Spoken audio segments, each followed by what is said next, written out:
Siamo con Gianluca Amadori, presidente dell'Ordine dei giornalisti del Veneto. Parliamo dello stato dell'informazione in questa regione. Come stiamo?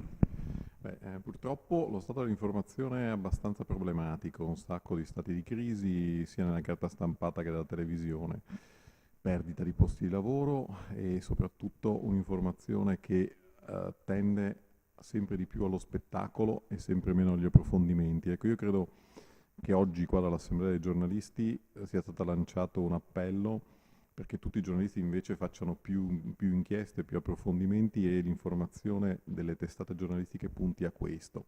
Io credo che questo sia il futuro, soprattutto perché oggi con l'informazione digitale tutti possono comunicare e il valore aggiunto dell'informazione professionale è questa, la qualità, il rigore, l'autorevolezza.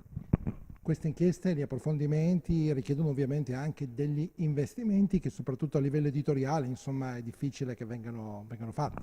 Certo, questo è il problema, infatti l'invito e la mobilitazione dei giornalisti va in questa direzione, bisogna investire su questo perché il futuro dell'informazione non può essere che in questa direzione.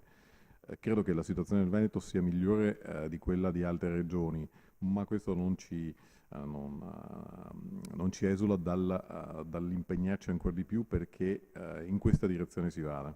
Il fatto che comunque gran parte delle realtà editoriali abbiano in ogni caso dei legami istituzionali fa sì che sia più difficile pensare a fare delle inchieste. Ma io credo che la stampa in Veneto, così come in Italia, ci sia un pluralismo di voci e di conseguenza il pluralismo garantisce che ci sia un'informazione completa. Quello che magari puoi non trovare da una parte lo trovi da un'altra. Io credo che da questo punto di vista non ci siano problemi.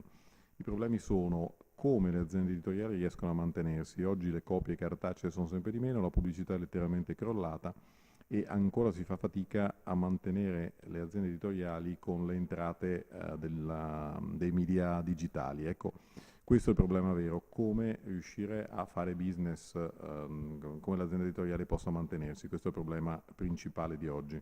Tanti cittadini dicono ci sono i finanziamenti pubblici.